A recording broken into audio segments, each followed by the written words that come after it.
Mae'r ddarlleniad yn dod o'r Testament Newydd, llethyr at y Rhufeiniaid, benod 8, adnodau 1 i 4. Llethyr gan yr Apostol Paul at y Rhufeiniaid, benod 8, adnodau 1 i 4, ac yna byddai'n parhau i ddarllen hyd at adnod 11 yn ystod y preges. Felly Rhufeiniaid 8, 1 i 4. Ond dydy'r rai sy'n perthyn i'r Meseia Iesu ddim yn mynd i cael ei gosbi. O achos beth wnaeth y Meseia Iesu, mae'r Ysbryd Glân sy'n rhoi bywyd wedi fe'n gollwn ni'n rydd o afael y bechod sy'n arwain i farwolaeth. Doedd y cyfraith Iddewig ddim yn gallu gwneud hynny, am bod y natur ddennol mor wan. Ond dyma Duw yn anfon ei fab ei hun i fod yn berson dennol yr un fath â ni bechaduriaid, mwyn iddo orchfegu'r bechod oedd ar waith yn y natur ddennol drwy roi ei fywyd yn aberth dros bechod. Gwnaeth hyn mwyn i ni wneud beth mae cyfraith Duw yn ei ofyn. Da ni bellach yn byw fel mae'r Ysbryd Glân isio, dim fel mae natur bechadurus isio. A roeddwn ni'n diolch i'r arglwydd am ei air sanctaidd. Amen. Gweddiwn.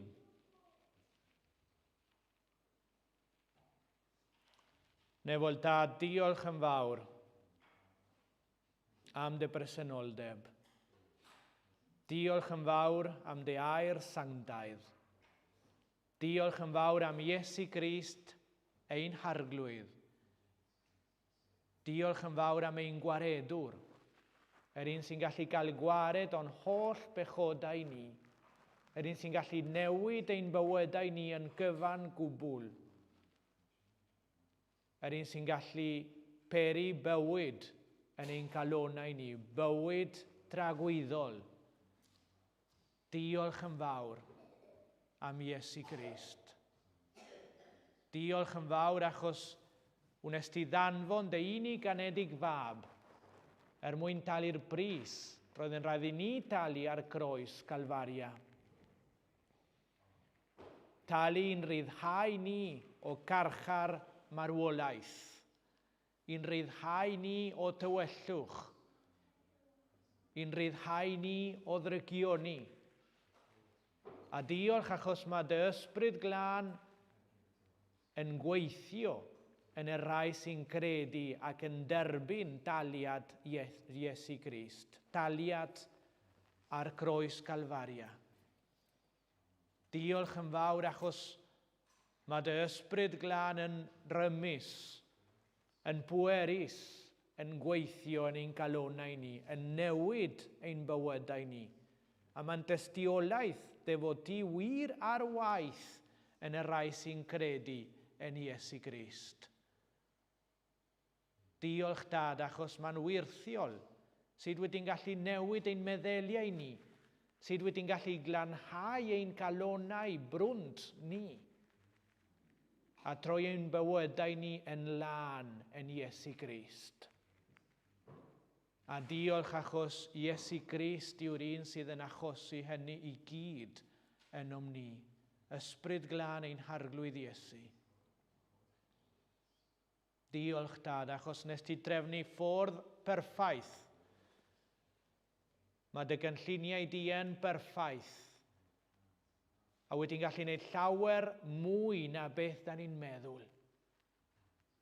Diolch yn fawr achos wyt ti'n Duw holl alluog. Duw sy'n gallu newid go iawn y drwg. Diolch yn fawr achos ti'n gallu gwneud ni yn dda.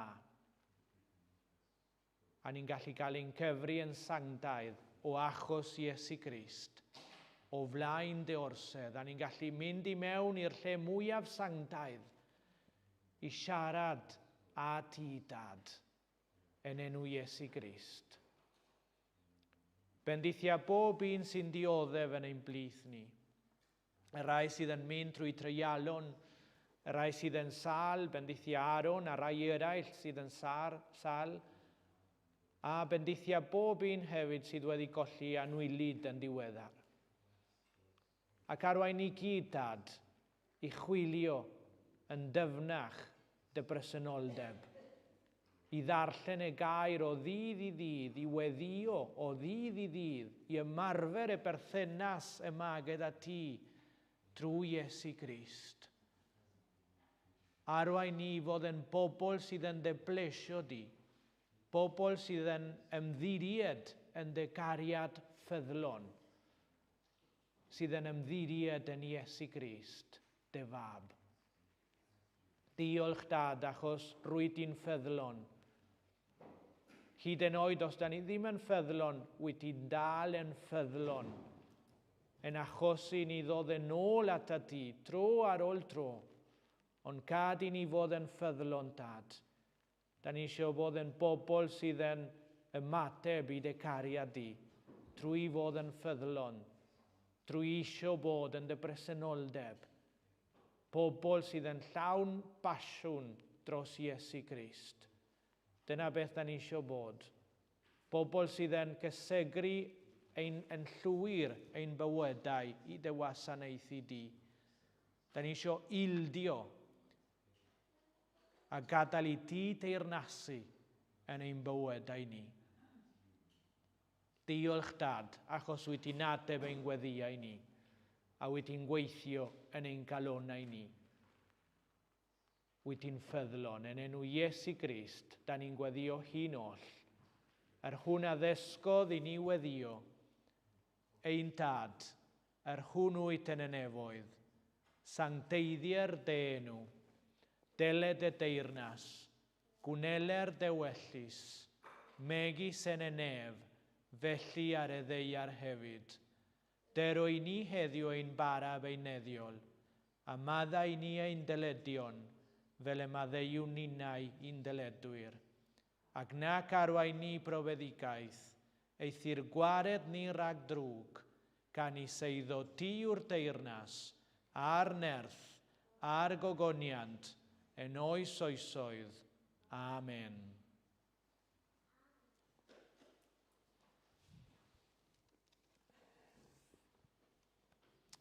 Ac yn awr felly, nawn ni ganu emyn 103 o llyfr Ganeuon Ffydd.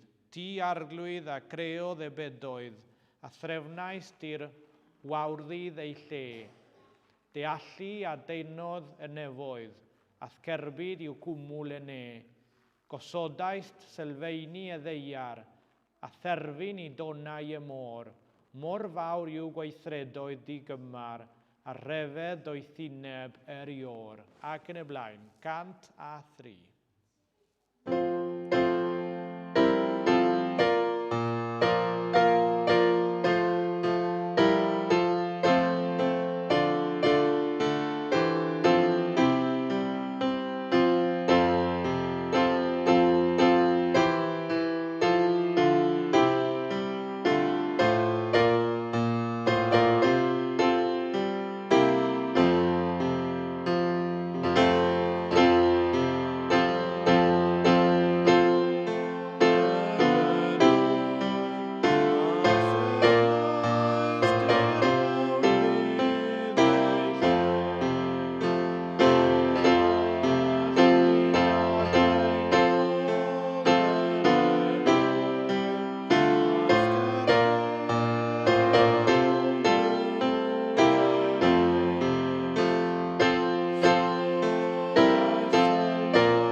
Rhufeiniaid 8:1-4. Ond ydy rai sy'n perthyn i'r Meseia Iesu ddim yn mynd i gael ei gosbi. O achos beth wnaeth y Meseia Iesu, mae'r ysbryd glân sy'n rhoi bywyd wedi fe'n gollwn ni'n rhydd o afael e bechod sy'n arwain i farwolaeth. Doedd y gyfraith Iddewig ddim yn gallu gwneud hynny, am bod yn natur ddynol mor wan. Ond dyma Duw yn anfon ei fab ei hun i fod yn berson dynol yr un fath â ni bechaduriaid, mwyn iddo orchfegu'r bechod oedd ar waith yn y natur ddynol, drwy roi ei fywyd yn aberth dros bechod. Gwnaeth hyn mwyn i ni wneud beth mae cyfraith Duw yn ei ofyn. Da ni bellach yn byw fel mae'r ysbryd glân isio, dim fel mae natur bechadurus isio. Felly, os da ni wir yn berthyn i Iesu Grist drwy ffydd, da ni ddim yn mynd i gael ein gosbi. Nid o achos ein gweithredoedd da, ond o achos beth wnaeth Iesu Grist ei hun. A dwi'n licio cymharu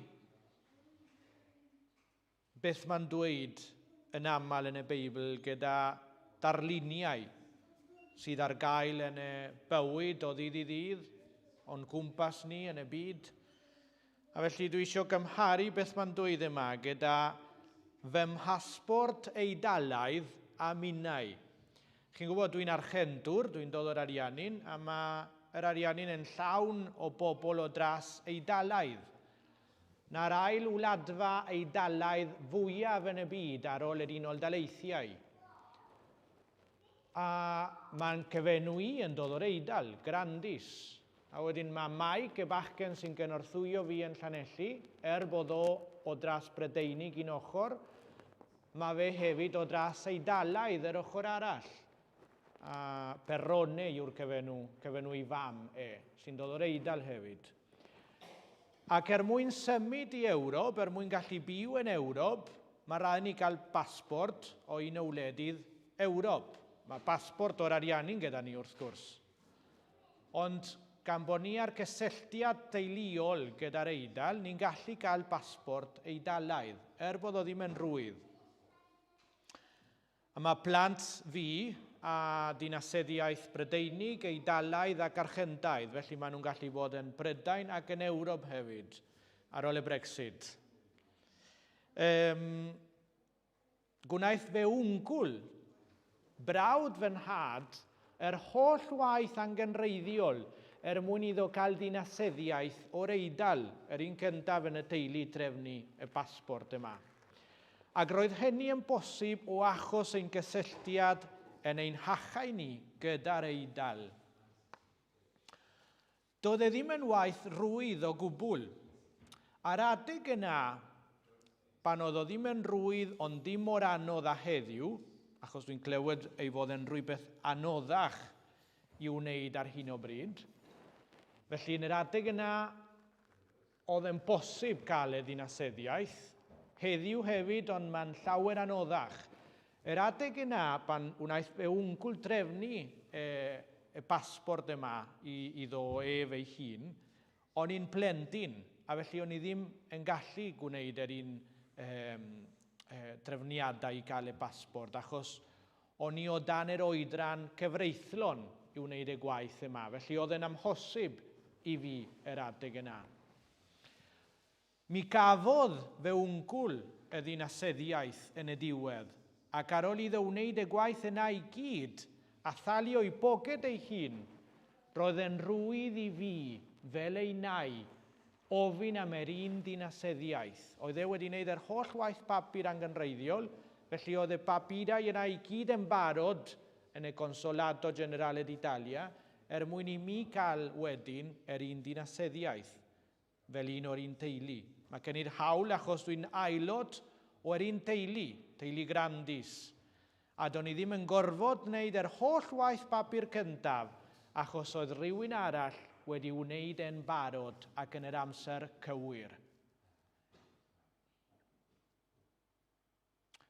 Da ni yn yr un teulu dynol gyda Iesu Grist.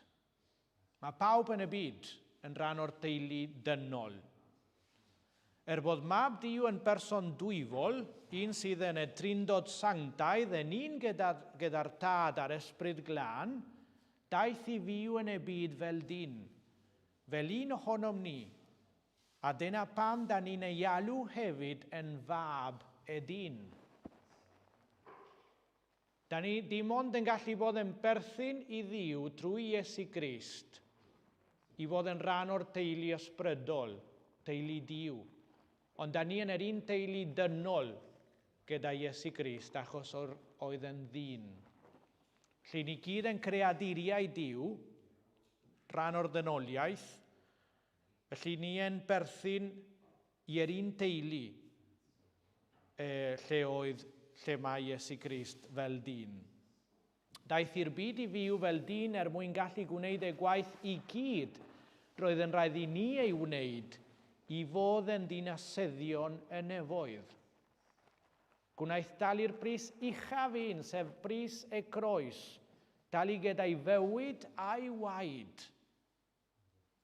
Ac yn awr, da ni'n gallu derbyn dinasyddiaeth dragwyddol o achos beth wnaeth y Meseia Iesu, sef mab y dyn.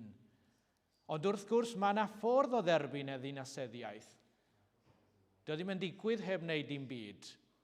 Mae'r Beibl yn dweud y ffordd wrthom ni.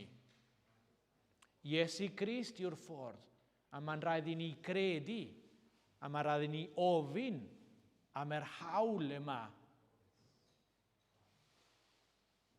Doedd ddim eisiau mi wneud yr holl waith wnaeth fe wncwl i gael dinasyddiaeth Eidalaidd. Ond roedd eisiau mi ofyn yn y Consolato Generale d'Italia am y dinasyddiaeth a ddangos y dogfen oedd yn esbonio fe hawl ar ôl holl waith fe wncwl a beth oedd e wedi talu'n barod. Chi'n deall? Felly dim ond papur oedd eisiau mi ddangos a gofyn hefyd am y dinasyddiaeth Eidalaidd. A dyna sut da ni'n gallu gofyn am y dinasyddiaeth dragwyddol. Mae Iesu wedi talu'r dogfen ac felly yn ei enw ef, da ni'n gallu gweddio i gael iachawdwriaeth. Dyna pam da ni'n gweddio yn enw Iesu Grist. Na'r unig ffordd i ni allu cael perthynas gyda Duw y Tad. Achos mae Iesu wedi dod i dalu'r bris. A fel dynoliaeth, mae gyda ni'r hawl drwy Iesu Grist i ofyn am yr iachawdwriaeth, i ni gael dinasyddiaeth y nefoedd. Mae Rhufeiniaid 3:21 i 26 yn dweud, ond mae Duw bellach wedi dangos i ni sut allwn ni gael perthynas iawn gydag Dim cadw'r cyfraith i ddewig ydy'r ffordd, bod y cyfraith a'r proffwydi yn dangos y ffordd i ni. Rai sy'n credu sy'n cael perthynas iawn gyda Duw, am bod Iesu y Meseia wedi bod yn ffyddlon. Fe wnaeth yr holl waith angenrheiddiol i ni gael dinasyddiaeth y nefoedd.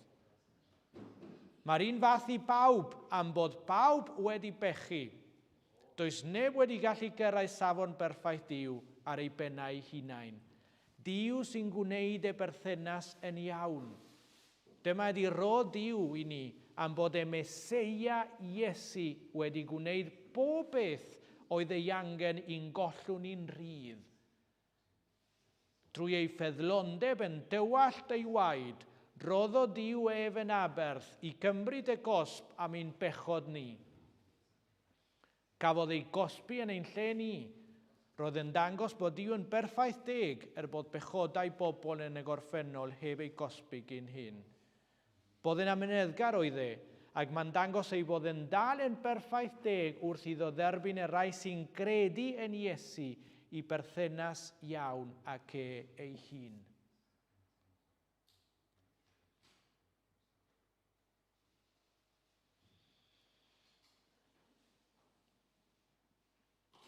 Mae'r Efengil yn rhyfeddol. Falle chi wedi clywed troion neges yr Efengil. Ond mae'n dal i peri bywyd. Bob tro dwi'n clywed neges yr Efengil, mae'n rhoi sicrwydd i fi. Mae'n rhoi heddwch i fi. Bod rhywun wedi trefnu'r ffordd. Bod rhywun wedi talu'r dogfen yn barod. A fel dyn, fel bechadur, mae gen i'r hawl i ofyn yn enw un a talodd dros fy mywyd i cael dinasyddiaeth y nefoedd. Yn union fel wnaeth fy wncwl, wnaeth e'r holl waith papur a talu am y dogfen, a wedyn oedd eisiau jyst i mi fynd i ofyn, oedd yn rwydd iawn i fi. A mae rhaid mi credu'r beth wrth gwrs, i fynd i wneud y beth wedyn.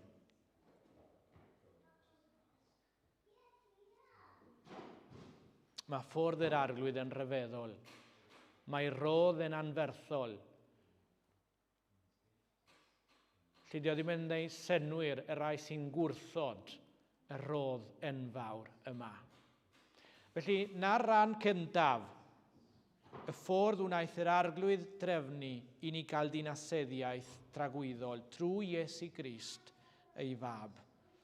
Yr ail ran nawr, Rhufeiniaid 8:5-8.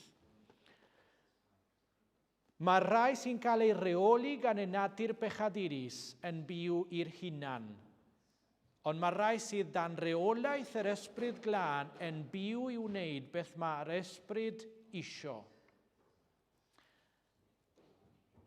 Teitl y bregaeth hon yw y ffiniau a'r gobaith tragwyddol. Falle ni ddim yn licio sôn am ffiniau neu reolau. Ni ddim yn licio sôn am waliau o'n cwmpas ni. Ond dyna sydd mae popeth yn gweithio. Mae'r byd yn llawn ffiniau. Mae bob gwlad a ffiniau. Does dim un lle heb ffiniau yn y byd. A dyna pam mae'n rhaid i ni gael pasport. Dyna pam mae'n rhaid i ni gael dinasyddiaeth. Chi'n gwybod beth yw'r gair Cymraeg am pasport? Y gair cywir? Llyfr ffin. Llyfr ffin. Felly mae'n dangos ein bod ni yn berthyn i rywle gyda ffiniau. A naillai ni'n mynd i gael reolau un gwlad neu gwlad arall. Ble bynnag byddwn ni yn byw, bydd reolau, bydd rhywbeth yn ein reoli ni, bydd awdurdod yn ein reoli ni. A dyna sydd mae'n gweithio yn y byd ysbrydol hefyd. Mae rai sy'n cael ei reoli gan y natur bechadurus yn byw i'r hunan. Naillai ni'n gallu byw o dan awdurdod bechod a cael ein reoli gan yr hunan, neu byw o dan deyrnasiad Duw a cael ein reoli gan yr ysbryd glân. Mae rai sy'n cael ei reoli gan y natur bechadurus yn byw i'r hunan, ond mae rai sydd dan reolaeth yr ysbryd glân yn byw i wneud beth mae'r ysbryd isio. Felly unwaith ni'n cael ei ddinasyddiaeth yma, yn rhad ac am ddim, a ni'n symud i fyw o fewn ffiniau gwlad y dydd, gwlad Duw. Ni'n mynd i cael ein reoli gan reolau yr ysbryd glân, fel mae'n dweud yn Rhufeiniaid 8:5-8. Os mae'r hunan sy'n eich reoli chi, byddwch chi'n marw. Ond os ydy'r ysbryd glân yn eich reoli chi, mae gennych chi fywyd a heddwch perffaith gyda Duw. Mae'r natur bechadurus yn ymladd yn erbyn Duw. Does ganddi ddim eisiau gwneud beth mae cyfraith Duw yn ei ofyn. Yn wir dydy chi ddim yn gallu. A dydy rai sy'n cael ei reoli gan y natur bechadurus ddim yn gallu blesio Duw.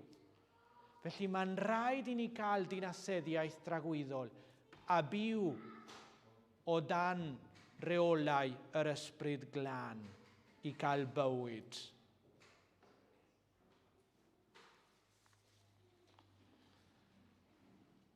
Falle mae sawl un ohonoch chi yn nabod Alaw Rhys. Ti'n nabod Alaw? Ysgrifennodd Alaw ar Facebook rhywbeth hyfryd yn diweddar. Ar ôl diwrnod ganlyniadau arholiadau. Ysgrifennodd fel hyn. Ar ddiwrnod ganlyniadau arholiadau arall, mae'n bwysig gofio na chaiff gwerth unrhyw un ei ganfod mewn arholiad. En Iesu, un a dalodd y bris mwyaf i'n brenu ni ar y groes mwyn rhoi bywyd i bobl, a hwnnw'n fywyd ar ei orau, mae ganfod gwir pwrpas. Dyma sut wnaeth Dduw ddangos ei gariad ato ni, anfonodd ei unig fab i'r byd mwyn i ni gael bywyd trwyddo. Dyma beth ydy cariad, dim effaith ein bod ni'n caru Duw, ond effaith ei fod Duw wedi'n caru ni a canfon ei fab yn aberth oedd yn gwneud iawn am ein bechodau ni. 1 Ioan 4:9-10. Nid barn bobl na ni ein hunain sy'n mynd i'n diffinio ni yn y diwedd. Beth mae bobl yn dweud amdanoch chi? Un sy'n nabod ein galonau yn well na ni ein hunain, fel mae'n dweud yn Jeremia, yw'r un sy'n gallu diffinio ni. Ac eto ni'n siarad am ffiniau, diffinio. Ni'n byw o fewn, os da ni'n byw o fewn ffiniau i'r arglwydd, ni yn perthyn i'r arglwydd. A ni'n cael ein cefri fel dinasyddion y nefoedd. Dim ots beth mae bobl yn mynd i ddweud. Dim ots os da chi eisiau dweud, o na, ti'n archentwr achos ti wedi cael dyn yn yr ariannyn. Dwi'n eidalwr hefyd, achos mae gen i'r dogfen sy'n dweud hynny. Mae gen i'r hawl a mae gen i'r basbort.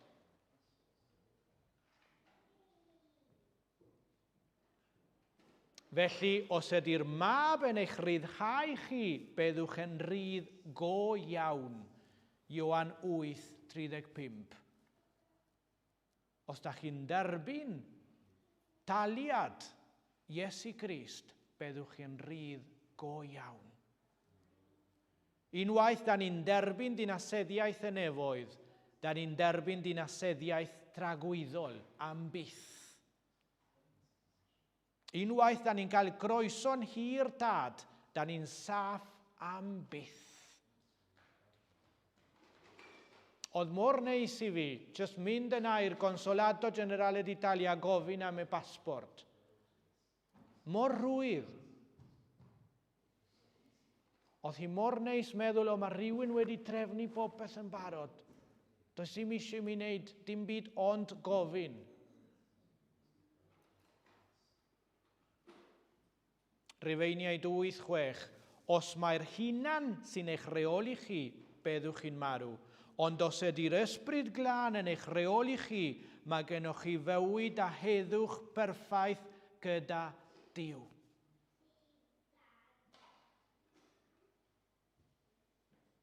A dyna pam mae'n rhaid i ni credu a derbyn y dinasyddiaeth tragwyddol. Derbyn Iesu Grist yn ein bywydau ni, mwyn i ni cael ein reoli gan yr ysbryd glân, a bydd hynny yn dangos ein bod ni wir yn perthyn i wlad yr arglwydd.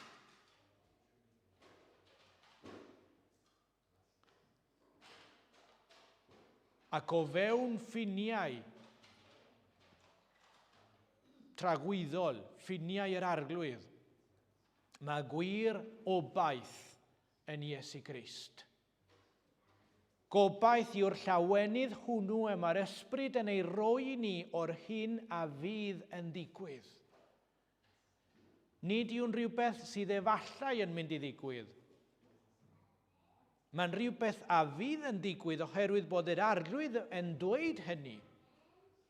Os mae'r arglwydd yn addo, byddwn ni yn cael dinasyddiaeth dragwyddol, byddwn ni'n cael ein derbyn yn y nefoedd o achos Iesu Grist, mae'n wir, achos mae Duw yn sanctaidd, Dydy Duw ddim yn dweud celwydd. Felly mae gobaith, mae sicrwydd gyda ni sy'n credu yn Iesu Grist.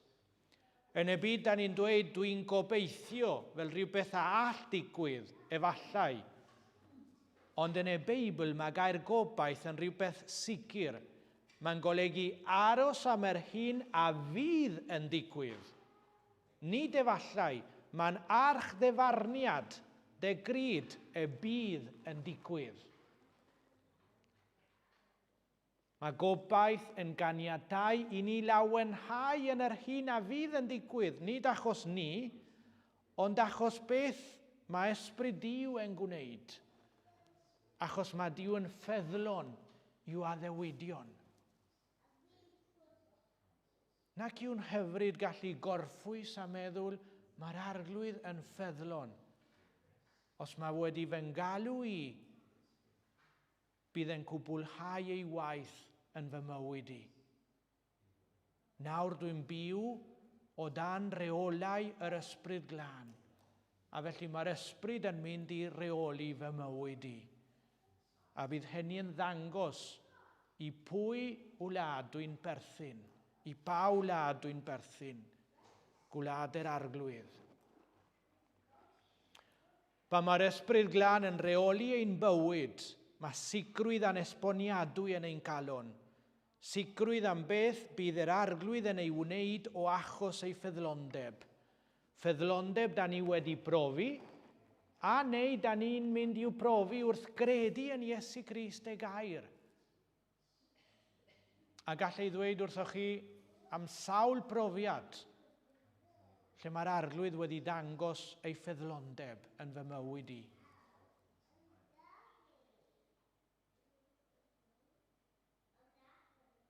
Falle mae rai ohonoch chi wedi clywed rhan o dystiolaeth fi yn barod, ond ces i alwad i ddod i Cymru pan o'n i yn y coleg diwineddol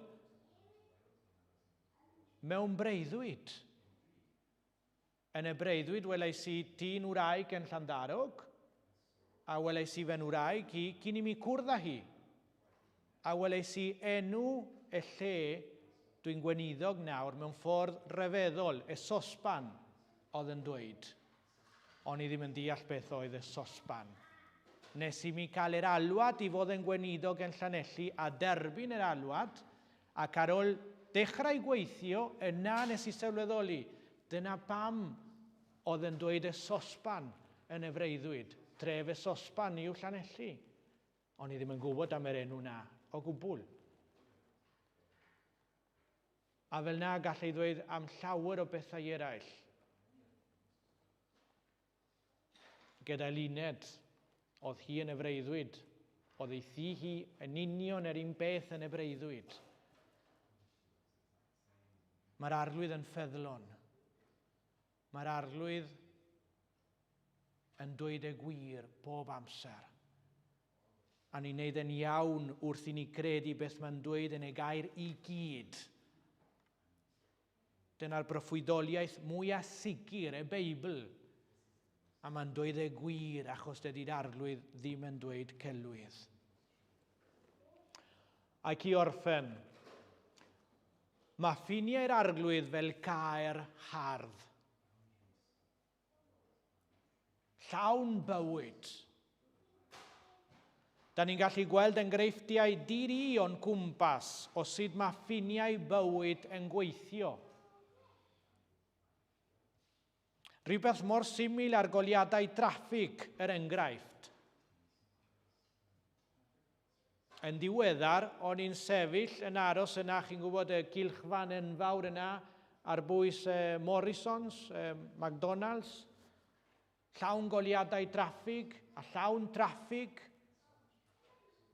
O'n i'n aros diol y goliadau, o'n i erioed wedi meddwl am y system rhyfeddol yna. Da chi'n sefyll diol i ryw fath o wal sydd ddim yna mewn gwirionedd. Does dim byd yn eich rwystro rhag basio'r goliadau traffig coch o gwbl. Allwch chi basio os ydych chi isio. Just golau bach coch sydd yna. Ond da chi'n gwybod yn iawn Mi gewch chi fywyd wrth aros di ôl i'r ffin yna. Does neb isio gwasgu'r pedal i symud ac agor y throtl pan da chi'n aros wrth y golau coch, wrth cylchfan neu mewn croesffordd llawn traffig. Mae'n rhyfeddol. Does dim byd yna o gwbl, does dim rwystyr, ond da chi'n ifydd, achos da chi'n gwybod byddwch chi'n marw os da chi'n mynd i mewn.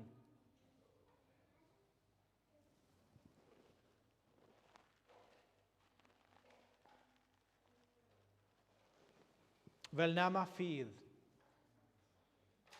Da chi ddim yn gweld y caer diogel, y waliau o'ch cwmpas sy'n eich amddiffyn chi rhag marwolaeth. Ond da chi'n gwybod lle mae'r ffin, a da chi'n teimlo'r sicrwydd o fewn y ffiniau yna o cariad tragwyddol. Mae caer yr arglwydd yn rhoi bywyd i ni. A mae ffiniau yr arglwydd yn tragwyddol. Mae'n rhoi ni mewn lle agored, llawn golau. Mae'n swnio fel rhywbeth sydd ddim yn neis o'n am ffiniau, ond mae ffiniau yr arglwydd yn gwahanol. Maen nhw'n rhyddhau ni. Maen nhw'n rhoi bywyd i ni go iawn.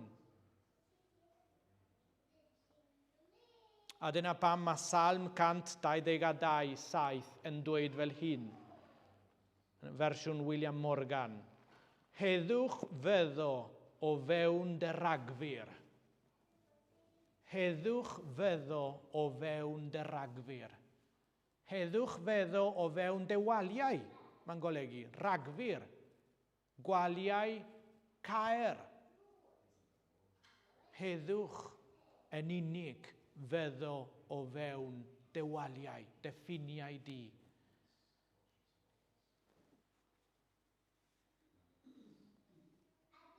Felly gadewch i ni dderbyn y ddinaseddiaeth dragwyddol, mwyn i ni allu byw o dan reolaeth yr ysbryd glân. Mae'n wyrthiol, does dim ffordd arall. Unwaith ni'n derbyn Iesu, mae'n dechrau gweithio. A mae'n dechrau achosi i ni newid, i ni isio newid. Mae'n rhoi yr awydd a'r gallu i ni newid. Felly, i orffen y ran olaf, Rhufeiniaid 8, 9, 1 ar 10. Dwi jyst yn darllen hwn a gorffen. Ond dim yr hunan sy'n eich reoli chi sy'n credu. Mae ysbryd Duw wedi dod i fyw enoch chi, felly yr ysbryd sy'n eich reoli chi nawr. Os ydy ysbryd y Meseia ddim wedi cael gafael enoch chi, da chi ddim yn bobl y Meseia o gwbl. Ond os ydy'r Meseia enoch chi, bod y gorff yn mynd i farw o achos bechod, mae'r ysbryd glân yn rhoi bywyd dragwyddol i chi am bod gennych chi berthynas iawn gyda Duw drwy Iesu. Ac os ydy ysbryd yr un gododd Iesu yn ôl yn fyw wedi dod i fyw enoch chi, bydd yn rhoi bywyd newydd i'ch gorff marwol chi. Ac os ydy ysbryd yr un gododd Iesu yn ôl yn fyw wedi dod i fyw enoch chi, bydd yn rhoi bywyd newydd i'ch gyrff marwol chi hefyd. Dyna mae'r ysbryd glân sydd wedi dod i fyw enoch chi yn ei wneud.